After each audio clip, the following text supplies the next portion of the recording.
Hello everyone, this is Ezra and welcome again to my channel. This is the part 3 of our South Africa trip and I'm going to show you our visit to Kearsney Collage and Zulu Village.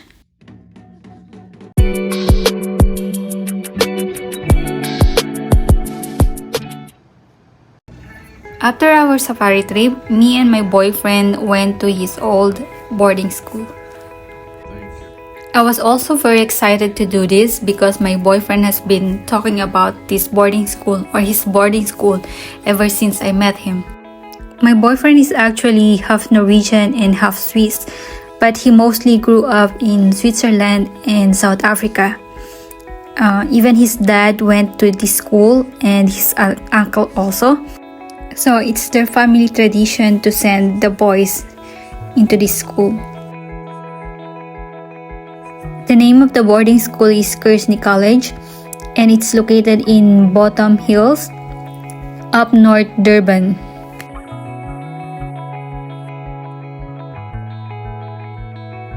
My boyfriend informed the school that we're coming that day, so they were expecting us. We are welcomed by one of the admin and she toured us around the school.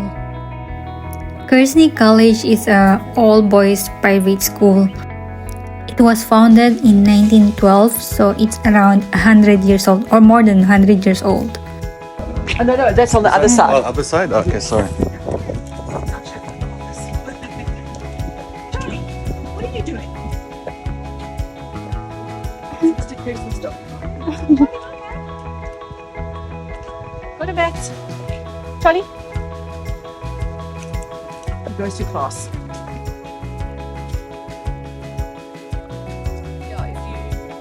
It is really a nice school and I can see why my boyfriend is so proud of it.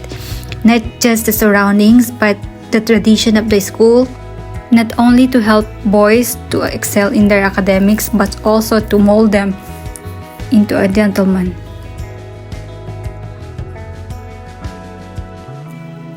This is my boyfriend old dorm.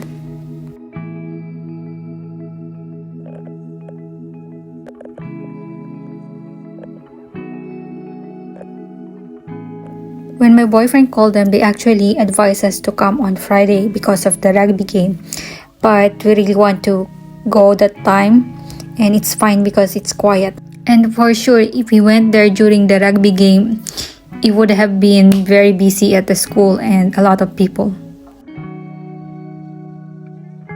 So this is the founder, Mr. Hulett, and their mascot is a greyhound.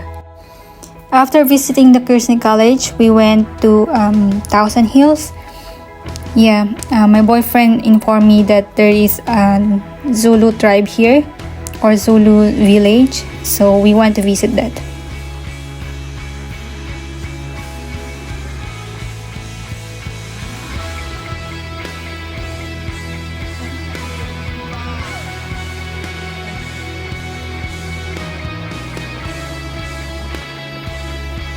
Look at the view, it's so nice. It's so beautiful. The show started right after we arrived and the tribe started their dance and it's like a storytelling of their life before. Like for example, the marriage, how they do the marriage, how they do the war or how they prepare for a war or for like hunting, something like that.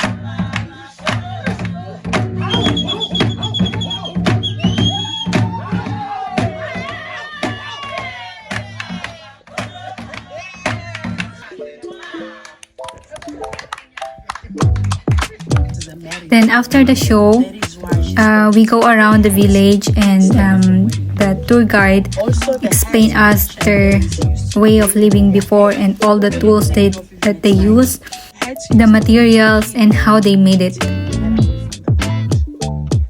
Many women also wear this wraparound skirts. It's tuama, we call it.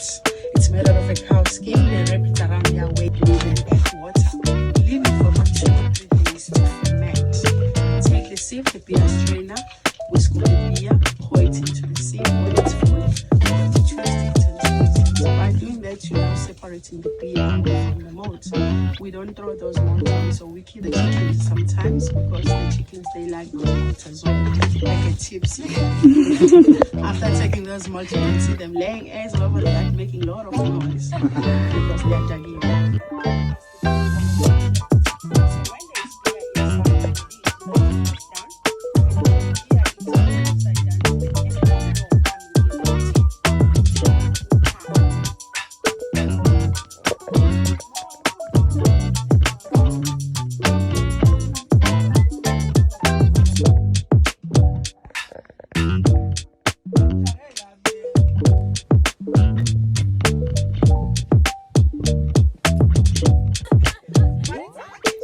There is also a crocodile zoo or reptile zoo in that village, so we check it out.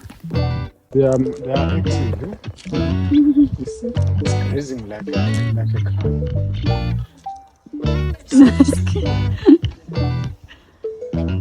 Nice and soft. No.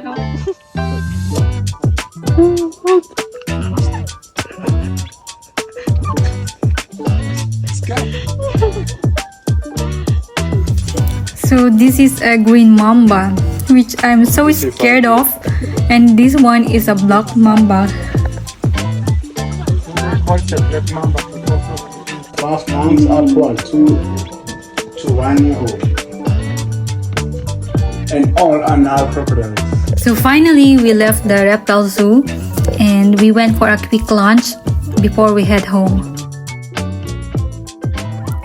So that's all for the part 3 of South Africa vlog. I still have a lot of videos about our South Africa trip, so please stay tuned. Subscribe if you are still not a subscriber. Please like this vlog, comment, share it with your friends and families. I would be so grateful if you do that. And thank you so much for watching. I hope you did enjoy the vlog, and see you again next time. Ciao ciao.